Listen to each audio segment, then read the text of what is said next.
ಇದು ವಿವಿಸಿ ಟಿವಿ ನಮ್ಮ doctor special. ನಾನು ತುಳಸಿ ಹರೀಶ್. ಒತ್ತಡದ ಜೀವನ, ಬದಲಾಗ್ತಾ ಇರೋ ಜೀವನ ಶೈಲಿ, ಇದರ ಜೊತೆಗೆ ನೂರಾರು ಆರೋಗ್ಯ ಸಮಸ್ಯೆ. ಇದರಲ್ಲಿ ಯಾವ ಸಮಸ್ಯೆಗೆ ಯಾವ ಚಿಕಿತ್ಸೆ ಅನ್ನೋದೇ ದೊಡ್ಡ ಚಿಂತೆ. ಇಂತಹ ಎಲ್ಲಾ ಸಮಸ್ಯೆಗಳಿಗೆ ಒಂದೇ ಕಡೆ ಉತ್ತರ. ಹಾಗೆ ಅತ್ಯಾಧುನಿಕ ಚಿಕಿತ್ಸೆಗಳಲ್ಲಿ ಒಂದಾಗಿರುವಂತಹ ರೋಬೋಟಿಕ್ ಸರ್ಜರಿ ಅನ್ನೋದು ಇತ್ತೀಚಿನ ದಿನಗಳಲ್ಲಿ ಬಹಳ ಸದ್ದು ಮಾಡ್ತಾ ಇದೆ.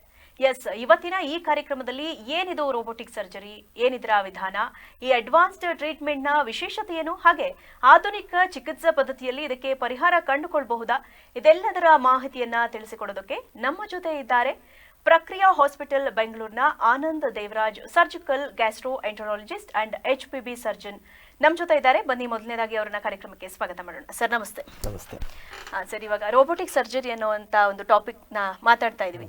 ರೋಬೋಟಿಕ್ ಅಂದ ತಕ್ಷಣ ಇವಾಗ ನಾವು ಸಾಮಾನ್ಯವಾಗಿ ರೋಬೋಟ್ ಅನ್ನೋದನ್ನ ಕೇಳಿರ್ತೀವಿ.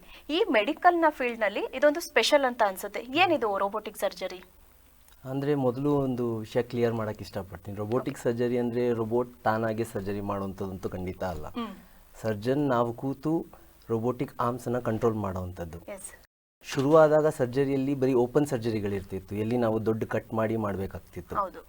ನಂತರ ಬಂದದ್ದು minimal invasive surgery. Minimal invasive surgery ಅಂದರೆ ಚಿಕ್ಕ ಚಿಕ್ಕ ಹೋಲ್ಸನ್ನು ಮಾಡಿ ಆ ಹೋಲ್ಸ್ ಮೂಲಕ ಇನ್ಸ್ಟ್ರೂಮೆಂಟ್ಸನ್ನು ಹಾಕಿ ಆಪರೇಷನ್ ಮಾಡುವಂಥದ್ದು.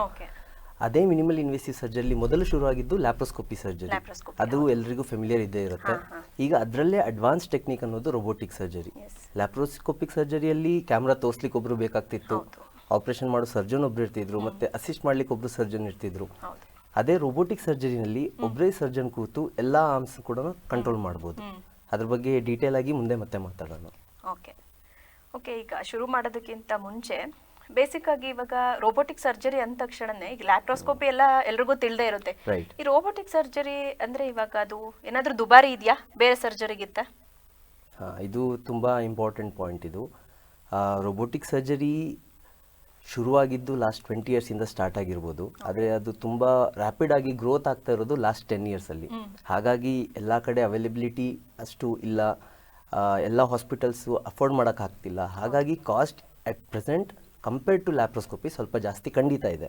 ಆದರೆ ಲಾಸ್ಟ್ ಫ್ಯೂ ಇಯರ್ಸಲ್ಲಿ ಏನಾಗ್ತಿದೆ ಅಂದರೆ ಇನ್ಶೂರೆನ್ಸ್ ಕಂಪ್ನಿಗಳೆಲ್ಲ ರೋಬೋಟಿಕ್ ಸರ್ಜರಿಯನ್ನು ಕವರ್ ಮಾಡ್ತಾ ಇದೆ. ಹಾಗಾಗಿ ಇನ್ಶೂರೆನ್ಸಲ್ಲಿ ಕವರ್ ಆಗ್ತಿರೋದ್ರಿಂದ ರೋಬೋಟಿಕ್ ಸರ್ಜರಿ ಲ್ಯಾಪ್ರೋಸ್ಕೋಪಿಕ್ ಸರ್ಜರಿಗಿಂತ ತುಂಬ ಎಕ್ಸ್ಪೆನ್ಸಿವ್ ಅಂತ ಇವಾಗ ಅನಿಸ್ತಾ ಇಲ್ಲ. ಮುಂದಿನ ದಿನಗಳಲ್ಲಿ ಇನ್ನೂ ರೋಬೋಟಿಕ್ ಸರ್ಜರಿ ತುಂಬ ಕಂಪನಿಗಳು ಪ್ರೊಡ್ಯೂಸ್ ಮಾಡೋಕ್ಕೆ ಸ್ಟಾರ್ಟ್ ಮಾಡುತ್ತೆ, ತುಂಬ ಹಾಸ್ಪಿಟಲ್ಸ್ ಅದನ್ನು ಅಡಾಪ್ಟ್ ಮಾಡ್ಕೊಳ್ಳೋಕೆ ಸ್ಟಾರ್ಟ್ ಮಾಡುತ್ತೆ. ಆವಾಗ ರೋಬೋಟಿಕ್ ಸರ್ಜರಿ ಲ್ಯಾಪ್ರೋಸ್ಕೋಪಿಕ್ ಸರ್ಜರಿ ಮಧ್ಯ ಜಾಸ್ತಿ ವ್ಯತ್ಯಾಸ ಇಲ್ಲದೆ ಇರುವಂಥ ದಿನ ಅತಿ ಶೀಘ್ರದಲ್ಲಿ ಬರ್ಬೋದು. ಓಕೆ, ಇದೊಂದು ಅಡ್ವಾನ್ಸ್ ಟೆಕ್ನಾಲಜಿ. ನಾವು ಇವಾಗ ತುಂಬ ಜನಕ್ಕೆ ಇದು ಗೊತ್ತಿರಲ್ಲ. ಸೊ ಹಾಗಾಗಿ ಇದ್ರ ಇತಿಹಾಸ ಏನು ಅಂತ ಹೇಳ್ಬೋದಾ? ಸೊ ರೋಬೋಟಿಕ್ ಸರ್ಜರಿ ಅನ್ನೋದು ಶುರುವಾಗಿದ್ದು 1980 ಆ ಟೈಮಲ್ಲಿ. ಅದ್ರ ಪರ್ಪಸ್ ಏನಿದ್ದಂದರೆ ಬೇಸಿಕಲಿ ಶುರುವಾಗಿದ್ದು ವಾರ್ ಫೀಲ್ಡ್ಸ್ ಇರುತ್ತಲ್ಲ, ಯುದ್ಧ ನಡೆಯೋ ಜಾಗಗಳಲ್ಲಿ ಡಾಕ್ಟರ್ ಯಾವಾಗ ತಾವು ಹೋಗಿ ಟ್ರೀಟ್ಮೆಂಟ್ ಕೊಡೋಕ್ಕಾಗೋದಿಲ್ವೋ ಅದಕ್ಕೆ ಅಲ್ಲೊಂದು ಮೆಷಿನನ್ನು ಇಟ್ಟು ಮೆಷಿನನ್ನು ದೂರದಿಂದ ಕಂಟ್ರೋಲ್ ಮಾಡಿ ಟ್ರೀಟ್ಮೆಂಟ್ ಕೊಡ್ಬೋದಾ ಆರ್ಮಿಯಲ್ಲಿರೋರಿಗೆ ಅಂತ ಹೇಳ್ಬಿಟ್ಟು ಇದು ಶುರುವಾಗಿದ್ದು. ಅದನ್ನು ಟೆಲಿ ಸರ್ಜರಿ ಅಂತ ಅಂತೀವಿ, ಬೇರೆಲ್ಲೋ ಕೂತು ಇನ್ನೊಂದು ಕಡೆ ಸರ್ಜರಿ ಮಾಡೋದು ಅಂತ. ಅದಕ್ಕೆ ಹಾಗಾಗಿ ತಯಾರಾಗಿದ್ದು ಆ ಥರ ಸರ್ಜರಿನೂ ನಡೀತು. 2001ರಲ್ಲಿ ಆಪರೇಷನ್ ಲಿಂಡ್ಬರ್ಗ್ ಅಂತೇಳಿ ಎಲ್ಲೋ ಕೂತು ಅಮೆರಿಕದಲ್ಲಿ ಕೂತು ಫ್ರಾನ್ಸಲ್ಲಿರೋ ಪೇಷಂಟ್ ಮೇಲೆ ಗಾಲ್ ಬ್ಲಾಡರ್ನ ಸರ್ಜರಿ ಮಾಡಲಾಗಿತ್ತು. ಆದರೆ ನಡೀತಾ ಏನಾಯ್ತಂದ್ರೆ ರೋಬೋಟಿಕ್ ಸರ್ಜರಿಯ ಬೇರೆ ಶಕ್ತಿಗಳನ್ನ ಕಂಡ್ಕೊಂಡ್ವಿ ನಾವು.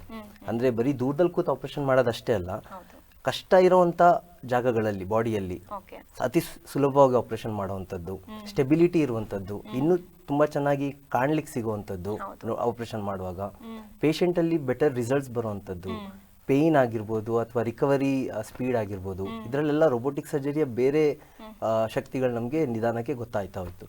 ಅದು ಲಾಸ್ಟ್ 10 years ಅಲ್ಲಿ. ಹಾಗಾಗಿ ರೋಬೋಟಿಕ್ ಸರ್ಜರಿ ತುಂಬಾನೇ ರ್ಯಾಪಿಡ್ ಆಗಿ ಗ್ರೋತ್ ಆಗಿದೆ. ಓಕೆ, ರೋಬೋಟಿಕ್ ಸರ್ಜರಿ ಇವಾಗ ನೀವೇ ಹೇಳ್ದಂಗೆ ಅತಿ ಸುಲಭವಾಗಿ ಇದನ್ನ ಡಯಾಗ್ನೋಸ್ ಮಾಡ್ಬೋದು. ಸೊ ಇವಾಗ ಪೇಷಂಟ್ ಹೊರಗಡೆ ಇರ್ತಾರೆ, ಇಲ್ಲ ಡಾಕ್ಟರ್ಸೇ ಮನೇಲಿ ಇರ್ತಾರೆ, ಔಟ್ ಆಫ್ ಸ್ಟೇಷನ್ ಇರ್ತಾರೆ. ಸೊ ಹಾಗಿದ್ದಾಗ ಪೇಷಂಟ್ನ ಇಮಿಡಿಯೇಟ್ ನಾವು ಟ್ರೀಟ್ ಮಾಡ್ಬೋದಾ ಆ ಕಂಡೀಷನಲ್ಲಿ ಇದ್ದಾಗ, ಎಮರ್ಜೆನ್ಸಿ ಇದ್ದಾಗ? ನೋಡಿ, ರೋಬೋಟಿಕ್ ಸರ್ಜರಿ ಪೇಷಂಟ್ ಟ್ರೀಟ್ಮೆಂಟ್ ಅತಿ ಬೇಗ ಮಾಡ್ಬೋದಾ ಅಥವಾ ಈ ಥರ ಕಷ್ಟದ ಕಂಡೀಷನಲ್ಲಿ ಮಾಡ್ಬೋದಾ ಅನ್ನೋದಕ್ಕೂ ಅದಕ್ಕೂ ಅಷ್ಟು ಸಂಬಂಧ ಬರಲ್ಲ. ಬೇಸಿಕಲಿ ಅದು ಸರ್ಜರಿಯ ಒಂದು ವಿಧಾನ ಅಷ್ಟೇ. ಲ್ಯಾಪ್ರೋಸ್ಕೋಪಿಯಲ್ಲಿ ಏನು ಮಾಡ್ತಿದ್ವು ಅದೇ ಸರ್ಜರಿ ಸ್ವಲ್ಪ ಕಷ್ಟಕರ ಕಂಡೀಷನ್ಗಳಲ್ಲಿ, ಫಾರ್ ಎಕ್ಸಾಂಪಲ್ ಪ್ರೋಸ್ಟೇಟ್ ಆಪರೇಷನ್ ಮಾಡಿ, ಯೂರಾಲಜಿಯಲ್ಲಿ ಪ್ರೋಸ್ಟೇಟ್ ಆಪರೇಷನ್ ಮಾಡ್ತಿದ್ರು, Okay. ರೋಬೋಟಿಕ್ನಲ್ಲಿ ಅದು ತುಂಬ ಸುಲಭ ಆಗಿದೆ. ಈಗ ನಮ್ಮ ಗ್ಯಾಸ್ಟ್ರೋ ಸರ್ಜರಿಯಲ್ಲಿ ರೆಕ್ಟಮ್ ಕ್ಯಾನ್ಸರ್ಗಳಲ್ಲಿ ಆಪರೇಷನ್ ಮಾಡುವಂಥದ್ದು, ಅದರಲ್ಲಿ ಲ್ಯಾಪ್ರೋಸ್ಕೋಪಿಯಲ್ಲಿ ಮಾಡುವಾಗ ತುಂಬ ಕಷ್ಟ ಆಗ್ತಿತ್ತು, ಯಾಕಂದರೆ ಮೂಲೆಗಳೆಲ್ಲ ಆಪರೇಷನ್ ಮಾಡಬೇಕು. ಈಗ ರೋಬೋಟಿಕ್ ಬಂದಾಗ ಆಪರೇಷನ್ ಮತ್ತೆ ತುಂಬ ಸುಲಭ ಆಗಿದೆ. Okay. ಈಗ ಈಸೋಫೇಗಸ್ನ ಹತ್ರ ಹೋಗಿ ಆಪರೇಷನ್ ಮಾಡೋದಾಗಲಿ, ಅದು ಸಂಧಿಗಳಲ್ಲಿ ಆಪರೇಷನ್ ಮಾಡೋದೆಲ್ಲ ಲ್ಯಾಪ್ರೋಸ್ಕೋಪಿಯಲ್ಲಿ ಏನು ಉದ್ದ ಕೋಲ್ ಇಟ್ಕೊಂಡು ನಾವು ಆಪರೇಷನ್ ಮಾಡ್ತಿರೋ ಹಾಗೆ, ಅದರಲ್ಲಿ ಆ್ಯಂಗಲ್ ಮಾಡೋದು, ಹ್ಯಾಂಡಲ್ ಮಾಡೋದು, ಇದೆಲ್ಲ ತುಂಬ ಕಷ್ಟ ಆಗ್ತಿತ್ತು.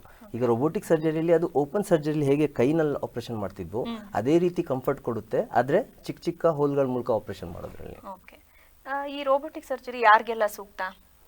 ಹಾಂ, ಸೊ ರೋಬೋಟಿಕ್ ಸರ್ಜರಿ ಸ್ಪೆಸಿಫಿಕ್ ಕಂಡೀಷನ್ಸ್ಗಳಲ್ಲಿ ಡಿಫ್ರೆನ್ಸ್ ಇರುತ್ತೆ. ಅಂದರೆ ಲ್ಯಾಪ್ರೋಸ್ಕೋಪಿಗಿಂತ ರೋಬೋಟಿಕ್ ಸರ್ಜರಿ ಒಳ್ಳೆಯದು ಅಂತ. ಫಾರ್ ಎಕ್ಸಾಂಪಲ್ ಗಾಲ್ ಬ್ಲಾಡರ್, ಅಪೆಂಡಿಕ್ಸ್ನಂಥ ಸರ್ಜರಿಗಳಲ್ಲಿ ವ್ಯತ್ಯಾಸ ಏನೂ ಇರೋದಿಲ್ಲ, ಹಾಗಾಗಿ ಅದರ ಅವಶ್ಯಕತೆನೂ ಬೀಳೋದಿಲ್ಲ.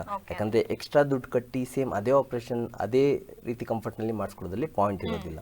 ಅದೇ ಕೆಲವೊಂದು ಆಪರೇಷನ್ಗಳು, ರೆಕ್ಟಮ್ ಕ್ಯಾನ್ಸರ್ನಂಥ ಆಪರೇಷನ್ಗಳು, ಈಸೋಫೇಗಸ್ನ ಆಪರೇಷನ್ಗಳು, ಮೇಜರ್ ಕ್ಯಾನ್ಸರ್ ಸರ್ಜರಿಗಳು, ಇನ್ನು ಯೂರಾಲಜಿಯಲ್ಲಾಗಲಿ, ಕಾರ್ಡಿಯೋಥೊರೆಸಿಕ್ನಲ್ಲಾಗಲಿ, ಪ್ರೋಸ್ಟೇಟ್ನಂಥ ಹಾರ್ಟ್ ಸರ್ಜರೀಸ್ ಅಂಥದ್ದು, ಇಂಥದ್ರಲ್ಲೆಲ್ಲ ಐಡಿಯಲಿ ಏನಂದರೆ ಡಾಕ್ಟರ್ ಹತ್ರ ಕೂತು ಮಾತಾಡಬೇಕಾಗತ್ತೆ, ಇದಕ್ಕೆ ಯಾವ ಸರ್ಜರಿ ಸೂಕ್ತ ಅಂತ.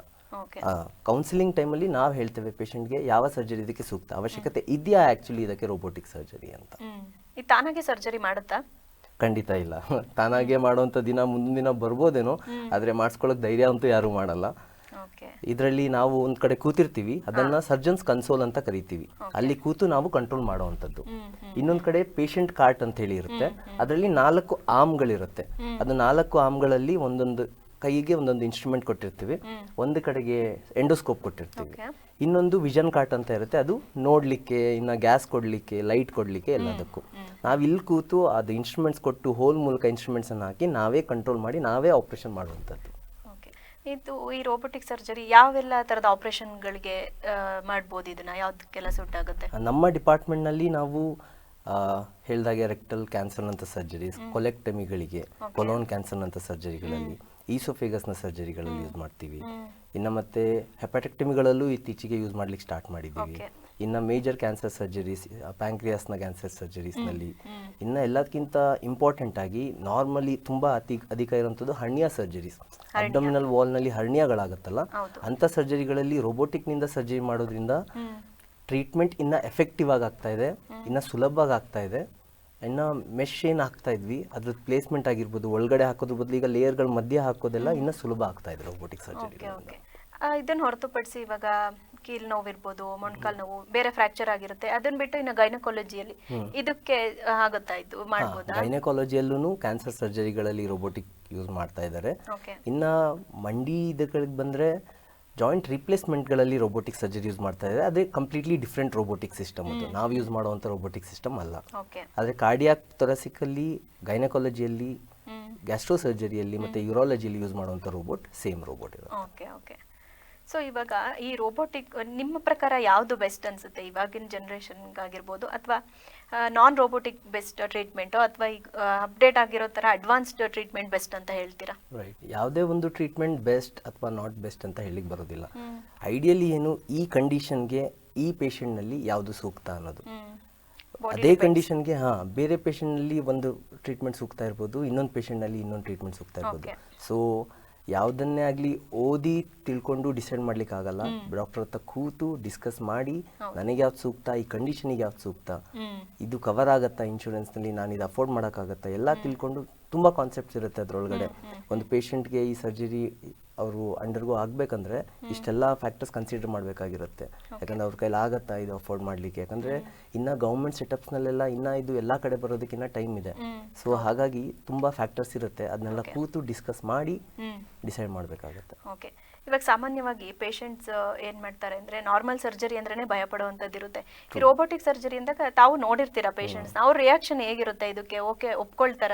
ಈಗ ಮೊದಲಿಗಿಂತ ರೋಬೋಟಿಕ್ ಸರ್ಜರಿ ಬಗ್ಗೆ ನಾಲೆಜ್ ಬೆಳೀತಾ ಇದೆ. ಮೊದಲು ಮೋಸ್ಟ್ಲಿ ರೋಬೋಟಿಕ್ ಸರ್ಜರಿ ಅಂದರೆ ತುಂಬ ಜನರ ಹತ್ರ ರೀಚೇ ಆಗ್ತಿರ್ಲಿಲ್ಲ ಇದು, ಯಾಕಂದರೆ ಇನ್ಶೂರೆನ್ಸಲ್ಲೆಲ್ಲ ಕವರ್ ಆಗ್ತಿರ್ಲಿಲ್ಲ. ಹಾಗಾಗಿ ಈಗ ಕವರ್ ಆಗ್ತಿರೋದ್ರಿಂದ ಆ ಡಿಸ್ಕಷನ್ ನಡೀತಾ ಇದೆ ನಮ್ಮ ಮಧ್ಯ, ಪೇಷಂಟ್ಸ್ ಮಧ್ಯ. ಹಾಗಾಗಿ ಕೆಲವರಲ್ಲಿ ಆಲ್ರೆಡಿ ತಿಳುವಳಿಕೆ ಇರುತ್ತೆ, ಇಲ್ದಿರೋರಿಗೆ ನಾವು ತಿಳಿಸಿ ಹೇಳ್ತೀವಿ ಈ ಥರ ರೋಬೋಟಿಕ್ ಅಂದರೆ ರೋಬೋಟ್ ತಾನೇ ಮಾಡುವಂಥದ್ದಲ್ಲ, ನಾವೇ ಮಾಡೋದು. ಅದರಿಂದ ಬೆನಿಫಿಟ್ಸ್ ಏನು, ಲ್ಯಾಪ್ರೋಸ್ಕೋಪಿಗಿಂತ ಇದು ಯಾಕೆ ಉತ್ತಮ ಈ ಸರ್ಜರಿಯಲ್ಲಿ ಅದನ್ನು ನಾವು ಡಿಸ್ಕಸ್ ಮಾಡ್ತೀವಿ. ಪ್ರೋಸ್ ಏನು, ಕಾನ್ಸ್ ಏನು ಆಗ್ಬೋದು, ಇದರಿಂದ ಏನು ಬೆನಿಫಿಟ್ ಇದೆ ಎಲ್ಲ ಡಿಸ್ಕಸ್ ಮಾಡಿ ನಾವು ಡಿಸೈಡ್ ಮಾಡ್ತೀವಿ. Okay fine. ಇದು ಯಾರು ಬೇಕಾದರೂ ಬೇರ್ ಮಾಡ್ಬೋದು, ಹಾಗಿದ್ರೆ ಬೆಸ್ಟ್ ಇದೆ. ಹೌದು, ಇದೇ ರೀತಿ ಇಂಥ ಪೇಷಂಟಿಗೆ ಆಗಲ್ಲ ಆ ಥರ ಎಲ್ಲ ಏನಿಲ್ಲ. ಲ್ಯಾಪ್ರೋಸ್ಕೋಪಿ ಯಾರಿಗಾಗುತ್ತೋ ಅವರಿಗೆ ರೋಬೋಟಿಕ್ಕು ಆಗುತ್ತೆ, ಆ ಥರದ್ದೇನು ತೊಂದರೆ ಏನಿಲ್ಲ. ಆದರೆ ಯಾರಲ್ಲಿ ಇದು ರಿಕ್ವೈರ್ಡ್ ಇದೆ, ಯಾರಲ್ಲಿ ಇದರದ ಅವಶ್ಯಕತೆ ಇದೆ ಅನ್ನೋದು ಕ್ವೆಶನ್ ಅಷ್ಟೇ. ಓಕೆ, ಈ ಎರಡು ಸರ್ಜರಿಗೂ ನಾನ್ ರೋಬೋಟಿಕ್ ಹಾಗೆ ರೋಬೋಟಿಕ್ ಸರ್ಜರಿ ಒಂದು ಮೇಜರ್ ಡಿಫ್ರೆನ್ಸ್ ಏನಾದರೂ ಇದ್ರೆ ಏನಿದೆ? ಮೇಜರ್ ಡಿಫ್ರೆನ್ಸ್ ಅಂದರೆ ತುಂಬ ಡಿಫ್ರೆನ್ಸ್ಗಳಿದೆ. ಅದೇ ಹೇಳಿದ್ನಲ್ಲ, ಆಪ್ರೇಷನ್ ಕ್ವಾಲಿಟಿ ತುಂಬ ಇಂಪ್ರೂವ್ ಆಗುತ್ತೆ. ಏನಕ್ಕೆ ಅಂದರೆ ನಾವು ನೋಡೋದು ಏನಿದೆ, ಲ್ಯಾಪ್ರೋಸ್ಕೋಪಿಯಲ್ಲಿ ನೋಡೋದಕ್ಕೂ ರೋಬೋಟಿಕಲ್ಲಿ ನೋಡೋದಕ್ಕೂ ವ್ಯತ್ಯಾಸ ತುಂಬ ಇದೆ. ರೋಬೋಟಿಕಲ್ಲಿ ನಾವು ನೋಡೋದು ತುಂಬಾ ಕ್ವಾಲಿಟಿ ಇಮೇಜ್ ಇರುತ್ತೆ. ಕೈನ ಮೂವ್ಮೆಂಟ್ ಆದರೂ ಅಷ್ಟೇ. ಲ್ಯಾಪ್ರೋಸ್ಕೋಪಿಯಲ್ಲಿ ಬರೀ 2 ಡಿಗ್ರಿ ಫ್ರೀಡಮ್ ಇರುತ್ತೆ, ಇದರಲ್ಲಿ ಅಪ್ ಟು 7 ಡಿಗ್ರೀಸ್ ಫ್ರೀಡಮ್ ಇರುತ್ತೆ. ನಾವು ಓಪನ್ ಸರ್ಜರಿ ಮಾಡುವಾಗ ನಮ್ಮ ಕೈಯನ್ನು ಹೇಗೆ ತಿರುಗಿಸ್ತೀವೋ ಹಾಗೆ ರೋಬೋಟಿಕ್ ಸರ್ಜರಿಯಲ್ಲೂ ನಾವು ಕೈಯನ್ನೆಲ್ಲ ತಿರುಗಿಸ್ಬೋದು. ಸರ್ಜನ್ ಕಂಫರ್ಟ್ ಬೆಟರ್ ಇರುತ್ತೆ. ಲ್ಯಾಪ್ರೋಸ್ಕೋಪಿಯಲ್ಲಿ ಬೆಂಡ್ ಆಗಿ ನಿಂತ್ಕೊಂಡು ಆ ಕಡೆ ಈ ಕಡೆ ಎಲ್ಲ, ರೋಬೋಟಿಕ್ ಸರ್ಜರಿಯಲ್ಲಿ ಆರಾಮಾಗಿ ಸರ್ಜನ್ ಕೂತ್ಕೊಂಡು ಅವ್ರು ಕಂಫರ್ಟಲ್ಲಿ ಮಾಡ್ತಾರೆ. ಹಾಗಾಗಿ ಲಾಂಗ್ ಸರ್ಜರೀಸ್ ಏನಿರುತ್ತೆ, ತುಂಬ ಜಾಸ್ತಿ ಹವರ್ಸ್ಗೆ ಹೋಗುವಂಥದ್ದು, ಅದರಲ್ಲೂ ಅಷ್ಟೇ ಸರ್ಜನ್ ಸುಸ್ತಾಗುವಂಥ ಫ್ಯಾಕ್ಟರ್ ತುಂಬ ಕಮ್ಮಿ ಇರುತ್ತೆ. ಅದರದ್ದು ಆಬ್ವಿಯಸ್ಲಿ ಸರ್ಜರಿ ಮೇಲೂ ಕೂಡ ರಿಫ್ಲೆಕ್ಟ್ ಆಗುತ್ತೆ. ಸೊ ಈ ಥರ ಹಲವಾರು ಬೆನಿಫಿಟ್ಗಳಿದೆ. ಆದರೆ ಅದೇ ನಾನು ಹೇಳ್ದಾಗೆ ಅವಶ್ಯಕತೆ ಇರೋರಲ್ಲಿ ಅಷ್ಟೇ ಮಾಡಬೇಕು. ಓಕೆ, ಸೊ ಹಾಗಿದ್ರೆ ಡಾಕ್ಟರ್ಸ್ಗೂ ಬೆಟರ್, ಪೇಷಂಟ್ಸ್ಗೂ ಉತ್ತಮ ಅಂತ ಹೇಳ್ಬೋದು. ಹೌದು, ಖಂಡಿತ. ಓಕೆ ಡಾಕ್ಟರ್, ಇವಾಗ ಇನ್ಶೂರೆನ್ಸ್ ಕವರೇಜ್ ಇರುತ್ತಾ ಇದರಲ್ಲಿ? ನಾನು ಹೇಳ್ದಾಗೆ ಮುಂಚೆ ಎಲ್ಲ ಇರಲಿಲ್ಲ. ಇತ್ತೀಚೆಗೆ ಲಾಸ್ಟ್ ಕೆಲವು ವರ್ಷಗಳಲ್ಲಿ ಎಲ್ಲ ಕಂಪನಿಗಳು ಇನ್ಶೂರೆನ್ಸ್ ಕವರ್ ಮಾಡೋಕ್ಕೆ ಶುರುವಾಗಿದೆ. ಹಾಗಾಗಿ ನಾರ್ಮಲ್ ಜನ ಏನಿರ್ತಾರೆ ಅವ್ರುಗಳು ಕೂಡ ಅಫೋರ್ಡ್ ಮಾಡೋಕ್ಕೆ ಆಗ್ತಾ ಇದೆ ರೋಬೋಟಿಕ್ ಸರ್ಜರಿ. ಮೊದಲೊಂದು ಟೈಮ್ ಇತ್ತು, ನಾವೇ ಅನ್ಕೊತಿದ್ವಿ ಇವನ್ ನಮಗೆ ಈ ಅವಶ್ಯಕತೆ ಬಿದ್ದರೆ ಅಫೋರ್ಡ್ ಮಾಡೋಕ್ಕೆ ಆಗುತ್ತೋ ಇಲ್ವೋ ರೋಬೋಟಿಕ್ ಸರ್ಜರಿ ಅಂತ. ಆದರೆ ಈಗ ಎಲ್ಲ ಇನ್ಶೂರೆನ್ಸ್ ಕಂಪನಿಗಳು ಕವರ್ ಮಾಡ್ತಾ ಇದೆ. ಹಾಗಾಗಿ ಇನ್ಶೂರೆನ್ಸ್ ಕಂಪನಿ ಹತ್ರ ಡಿಸ್ಕಸ್ ಮಾಡೋದು ಒಳ್ಳೇದು. ಈಗ ಹೊಸಬ್ರು ಯಾರು ಇನ್ಶೂರೆನ್ಸ್ ತಗೊಳ್ತಿರ್ತಾರೋ ಅವರು ಕಂಪನಿ ಜೊತೆ ಡಿಸ್ಕಸ್ ಮಾಡಿ ರೋಬೋಟಿಕ್ ಸರ್ಜರಿ ಇನ್ಕ್ಲೂಡ್ ಆಗುವಂಥ ಪ್ಯಾಕೇಜನ್ನು ಕೊಡಿ ಅಂತ ಕೇಳಿ ಮಾತಾಡಿ. ಆ ಕ್ಲಾರಿಟಿ ಇಂಪಾರ್ಟೆಂಟು. ಯಾಕಂದರೆ ತೊಗೊಂಡ್ಬಿಟ್ಟಿರ್ತಾರೆ, ಆಮೇಲೆ ಅದ್ರಲ್ಲಿ ರೋಬೋಟಿಕ್ ಸರ್ಜರಿ ಇನ್ಕ್ಲೂಡೆಡ್ ಇಲ್ಲ ಅಂತ ವಿಷಯ ಗೊತ್ತಾಗುತ್ತೆ, ಆ ಥರ ಪ್ರಾಬ್ಲಮ್ಗಳಾಗುತ್ತೆ. ಹಾಗಾಗಿ ಡಿಸ್ಕಸ್ ಮಾಡಿ ಅದನ್ನು ತಗೊಳ್ಳೋವಂಥದ್ದು ಇಂಪಾರ್ಟೆಂಟು. Okay doctor, fine. ಸಾಕಷ್ಟು ವಿಷಯಗಳನ್ನ ವಿವರವಾಗಿ ಹೇಳ್ಕೊಟ್ರಿ. ರೋಬೋಟಿಕ್ ಸರ್ಜರಿ ಅಂತ ಅಂದರೆ ಸಾಮಾನ್ಯವಾಗಿ ಬಹಳಷ್ಟು ಜನರಿಗೆ ಅದು ಗೊತ್ತಿಲ್ಲ. ಅದು ಯಾರಿಗೆ ಸೂಕ್ತ, ಹಾಗೆ ಇನ್ಶೂರೆನ್ಸ್ ಕವರೇಜ್ ಆಗಿರ್ಬೋದು, ಅದು ಬೆನಿಫಿಟ್ಸ್ ಆಗಿರ್ಬೋದು, ಎಲ್ಲದೂ ಕೂಡ ವಿವರವಾಗಿ ನೀವು ಎಕ್ಸ್ಪ್ಲೈನ್ ಮಾಡಿದ್ರಿ. ತುಂಬ ಧನ್ಯವಾದಗಳು ನಮ್ಮ ಸ್ಟುಡಿಯೋಗೆ ಬಂದಿದ್ದಕ್ಕೆ. Thank you. ಎಸ್ ವೀಕ್ಷಕರೇ, ಇದಾಗಿತ್ತು ನಮ್ಮ ಡಾಕ್ಟರ್ ಕಾರ್ಯಕ್ರಮ. ಡಾಕ್ಟರ್ ನಮಗೆ ಸವಿಸ್ತಾರವಾಗಿ ವಿಷಯಗಳನ್ನು ರೋಬೋಟಿಕ್ ಸರ್ಜರಿ ಬಗ್ಗೆ ಅಂದ್ರೇನು ಅನ್ನೋದನ್ನ ತಿಳಿಸ್ಕೊಟ್ಟಿದ್ದಾರೆ. ಮತ್ತೆ ಮುಂದಿನ ಬಾರಿ ಇನ್ನೊಂದು ಸಂಚಿಕೆಯಲ್ಲಿ ಭೇಟಿಯಾಗೋಣ. ಅಲ್ಲಿವರೆಗೂ ನಮಸ್ಕಾರ.